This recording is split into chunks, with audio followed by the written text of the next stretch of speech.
Let me start this recording so we can get this on as a podcast as well. Jillian Cantor is on the phone. She wrote a wonderful book. It's called In Another Time. It's an historical novel. Jillian is a researcher in addition to being a talented writer. She's an historian. I think that's going to show you in just a second when I read to you what I have. And she's an award-winning best-selling author. Let's see, where's my notes on this? It says here, a sweeping historical novel that spans Germany, England, and the United States and follows a young couple torn apart by circumstance leading up to World War II. That's all you need to know. Yes. There's so much more to it that I could read to you, but I want Jillian to tell you that. But when I see that description, for some reason, I'm attracted to that era. I'm attracted to that world. I'm attracted to the good people who lived in a time that is notorious for this one bad guy and all the bad people who followed him. Mm-hmm. Right? That's right. But I know there's a lot of good people from that era, too, and a lot of them fell in love and had their lives uprooted because of this stupid leader. And, you know, it's one lesson we learned from that whole thing is don't let stupid leaders take charge. And I'm not going to say any more. Jillian Cantor, it's an honor to have you on our show. Good morning. Good morning. Thank you for having me. Where are you right now? I'm in Tucson. Tucson, Arizona. How's the weather there? Nice. You know, it's nice. I was listening to what you said. We had snow, actually, a week ago. No way. So snow, and now it's 80 degrees today. Is that very unusual for you to have snow? Yes, very unusual. It's like maybe the second time I've seen it in 20 years. My brother is moving there, I think this month. Not to Tucson, but to Arizona. I don't know where exactly, but anyway, he's moving from Southern California to where you are, so... Well, thank you for being on the air. When you look back as a researcher and an historian, and you look at the World War II era, just before it, during it, and after it, what do you feel from that era? You know, I heard you say you're always fascinated by that era, and I'm always fascinated by it, too. My last book actually was focused there. And I had gone to talk to a group of Holocaust survivors about that book, and that's actually where I got the idea for In Another Time. One of the women there was telling me she was a young child. She was living in Germany as Hitler was rising to power, and her family was Jewish, but her parents refused to leave Germany because they said, we were Germans too, why should we have to give up our country? And so that was sort of the first spark for me for In Another Time, and thinking about, you know, what the world was like before World War II, but then In Another Time also looks at what the world was like after World War II. And so the book starts out in 1931, is that right? Yes, 1931, just outside of Berlin. Okay, and just the next two words in the description also get me. Bookshop owner. That just sounds so quaint. A bookshop owner, right? Yes, Max owns a bookshop just in a fictional suburb of Berlin, and he falls in love with Hanna, who is a violin prodigy. And Max is Christian, Hanna is Jewish, and then you get to see what happens to them, you know, as Hitler rises to power. Oh my gosh! And I'm just guessing because of her being Jewish, a lot happens that might not have happened if she wasn't Jewish. Am I right? Yes, and what I also wanted to explore was, you know, now we look back at that time and we know everything that happened, and we have it with that sort of like vision of hindsight. But people at the time didn't know all the horrible things that were going to happen. No. So I was trying to sort of approach, Hanna really is focused on her violin, and she just keeps believing that everything is going to be fine. So that was sort of the approach that I took. So when an artist does art, a lot of times they'll use a reference photo or a model or something like that. Are there any reference people for you that the book is, or the characters may be molded from? Yeah, well, the characters are fictional, but I had read an article a while back, and I can't even remember where I read it, but it was a piece about a man who could play the violin, and that saved his life in Auschwitz. And then after, you know, the camp was liberated, he ended up becoming a concert violinist. And so that had always stuck with me, and just sort of the idea of the power of music and how that can sort of help us through these tragic and trying times. And I want to explore that as well. Did you ever hear the violin music on the soundtrack to Schindler's List? I did, but, you know, so long ago, I don't remember it. But it's such a haunting, beautiful instrument, isn't it? Especially in that context. Yeah. Yeah, yeah. You also bring up the women who played and I can't remember the name of their group that they played while they were in the concentration camp, and they literally were playing for their lives. Right, and yes, that's true. And that was a real historical tidbit. I made up the orchestra in my book, but there was a women's orchestra in some of the concentration camps, and it did save their lives, and they were treated better than the other prisoners. And then a lot of them had survivor's guilt afterwards. And Stuart is an interesting character in your book. I mean, he played so mechanically, and Hanna showed him how to play from his heart, and it was very interesting when she was going over it in her mind, because you had her thinking, how can anybody play from your heart unless you're born with it? How can you teach somebody to do that? Oh, I like that. I like that observation, yeah. Yeah, that's true. So where do you go as you're writing this? Are you there? That's kind of a weird question, isn't it? But I'm wondering if that doesn't happen to you somehow. Where do I go? In other words, are you, like, spiritually, emotionally, are you there as these words leave your mind through your fingertips and you're writing the story? Do you go the same place we go when we read your words? Yeah, I mean, I feel like I definitely am emotionally connected to it when I'm writing. If I weren't, then I wouldn't want to be writing about it. And when I'm writing a book, it's something I'm thinking about all the time. It's sort of this weird feeling where you're thinking about these people in your head, even though they're not real. I get very distracted. My family notices because in my head I'm thinking about what Hanna would say, while one of my kids is trying to tell me something. Ah, okay. But it's a very emotional process. I mean, they feel like real people to me for a period of time when I'm sort of living and breathing through them. And you also have a lot of intrigue in your book about the closet and about the journal. Yeah. So there's a little element of time travel in my novel. It's not a science fiction novel, but just a little bit about it. And, that's sort of all tied back to the idea of the people who chose to leave Germany and the people who didn't choose to leave Germany. And one thought I had early on was, well, what if you had this easy way to leave and you still didn't want to go? What would the motivation be there? Can I tell you a little bit about my family? My mom's family moved in 1925. She was 3. They left Germany and then had, my mom and her brother, which was my uncle, and he had to serve in World War II as an American. And my dad, who of course was around, but they didn't know him at the time, he also fought in that war in Germany. And so it's kind of there are all my multiple connections to this story. And maybe that's why it attracts me, because I think I can see in your characters the good people that are bothered by the bad things that are going on. Yeah, and I was also interested in exploring sort of how do you live your normal everyday life when all these terrible things start happening around you. I think it's easy for us to step back all this time later and just say, oh, well, we would have left, or, we would have done this. But when things are sort of happening day by day, week by week, you still go to work and you still fall in love and you still sort of live your normal life. And I wanted to explore that, too. When Hanna looks back at what happened 10 years earlier, is she in love with the Max from back then?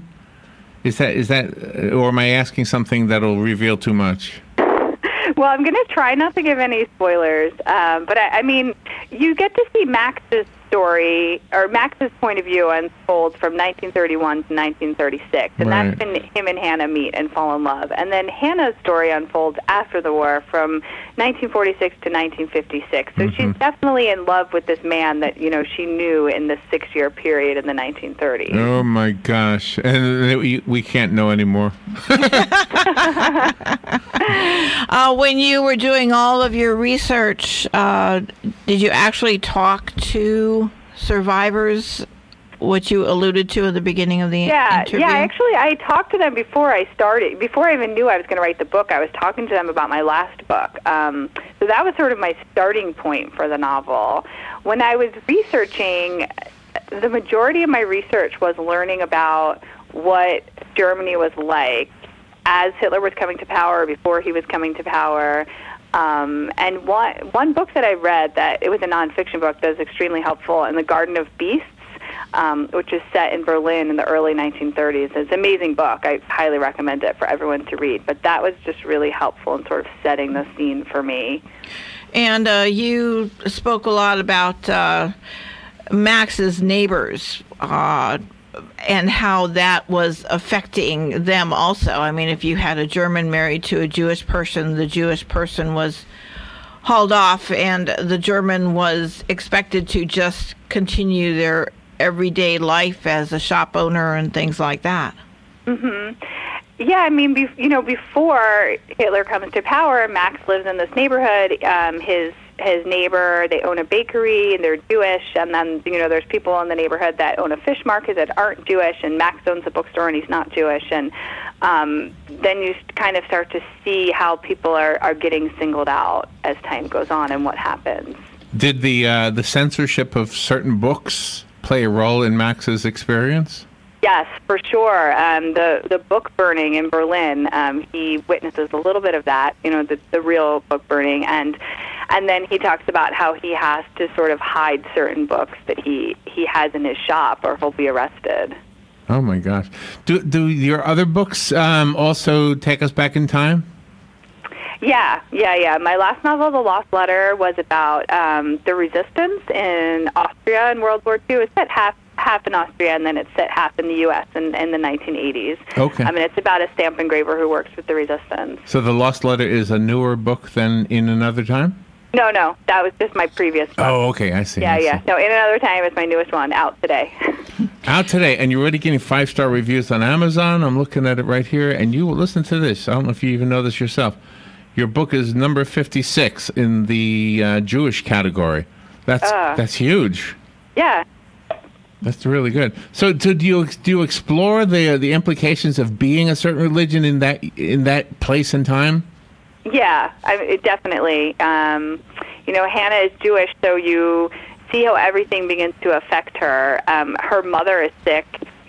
That's not really a spoiler. She's sick from the beginning, but her mother is sick, and then at a certain point, Jews lose their health insurance in Germany. They lose access to doctors, and so you do get to see how that affects just everyday life and normal.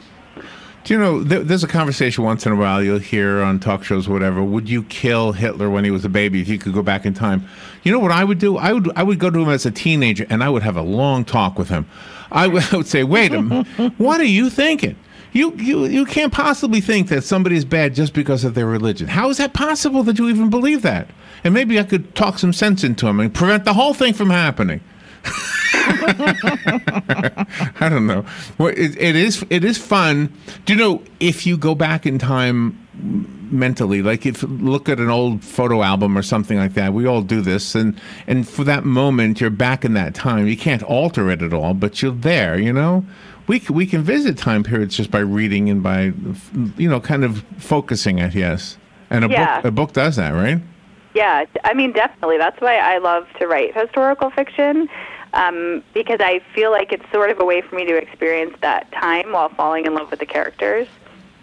Is it harder for you to go further back in time than World War II? No, I don't. I mean, I'm actually trying to do that right now with what I'm working on. So, no, not harder. I think it's just World War II is an era that I'm definitely interested in, because it's sort of recent past where there's still people that are alive that experienced, but also far enough away where people my age and younger don't really know enough about it. But I really always get fascinated by stories of strong women, and, my focus tends to be there no matter what period of time I'm working on. But it was interesting, the relationship you had brought about with Max and Hanna, because when Max would go away, Hanna wouldn't see him for a while, and then she felt like maybe he broke up with her and didn't want to be contacted because nobody knew where he was. But then all of a sudden he was there making sure that she was okay, because he knew something bad was happening, but he couldn't really tell her what it was. Right. And I mean, one of sort of the goals for me in this book, I guess, is that Max, as a character, really thinks that he needs to save Hanna, really wants to save Hanna. And Hanna, as a character, knows that she can save herself, that she's strong. And so I wanted to get that across. I also liked the part going back to Stuart. When Stuart pulled out his violin, Hanna was trying to decide what make it was, and she had never seen one like that before. It wasn't a Stradivarius, and then there were a couple more descriptive words that you used in your book, and she had, never seen it before, but he was able to play it. She wasn't familiar with that brand. Yeah, I did a little I'm not a violinist. I did a little research about violins, and I actually read this really great memoir called Gone by Min Kim. And she was a violin prodigy, and her violin got stolen. And the memoir is sort of about what happens to her and how it really affects her life to lose this instrument that was such a big part of her. So I learned a lot from that book about how important this instrument is to a violinist, and different kinds of violins. And so it was fascinating to me just as a researcher. So I got some of those details in the book. Yeah. The book is available as a hardcover, paperback, Kindle, and audiobook, which is probably how I'll get it. And then I will be listening. Are you the voice on the book? No, I'm not. I'm not the voice. There's two amazing audio narrators, one for Max and one for Hanna. Let me see if I can get a sample of it on here.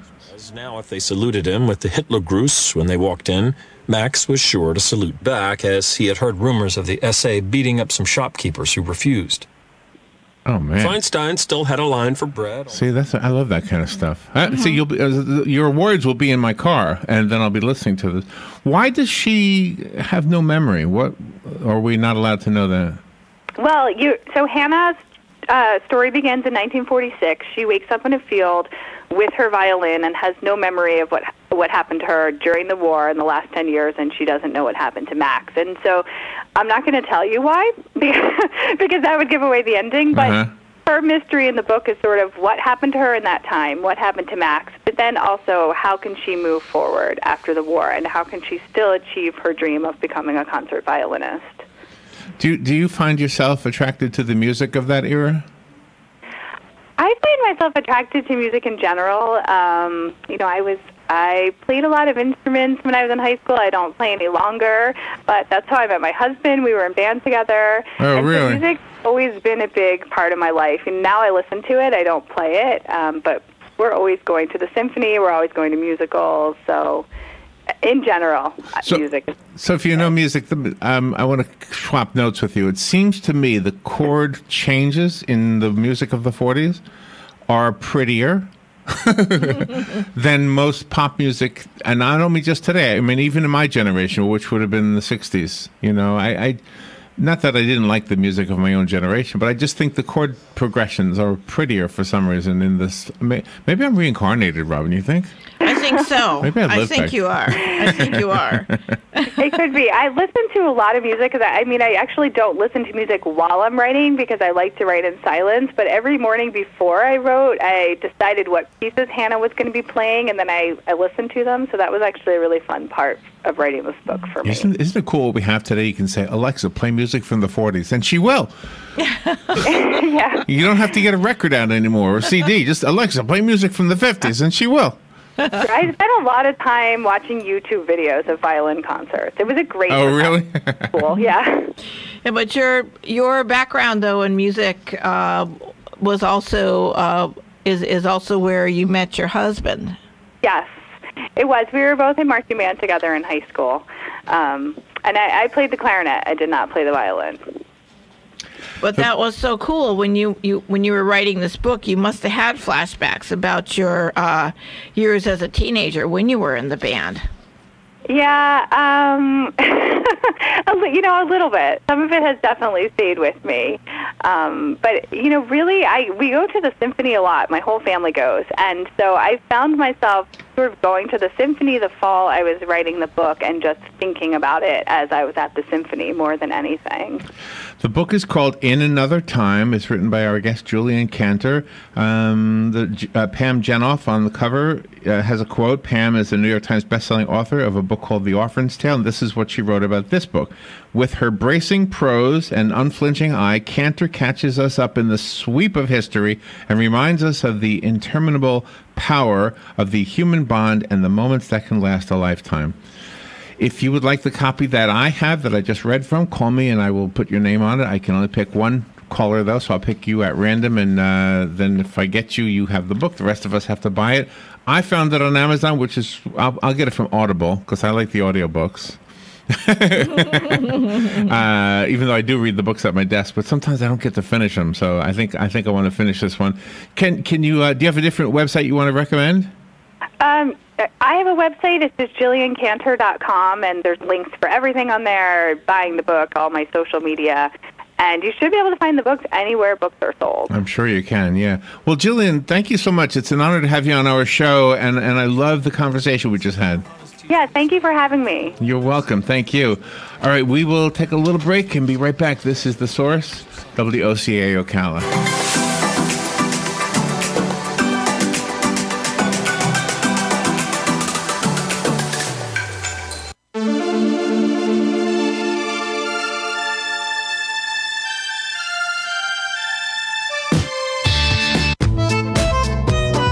On Wednesday, March 6th at 9:30 a.m., tune in to AM Ocala Live when we will feature Laura Burns from CareerSource, Citrus Levy Marion. Laura has invited Nancy Delaney and Angela Reynolds to be her guests to talk about some job opportunities at Wawa. We have a lot of Wawas opening up in Ocala, and that means a lot of new jobs. So be sure to tune in 9:35 a.m. on Wednesday, March 6th, right here on The Source, WOCA.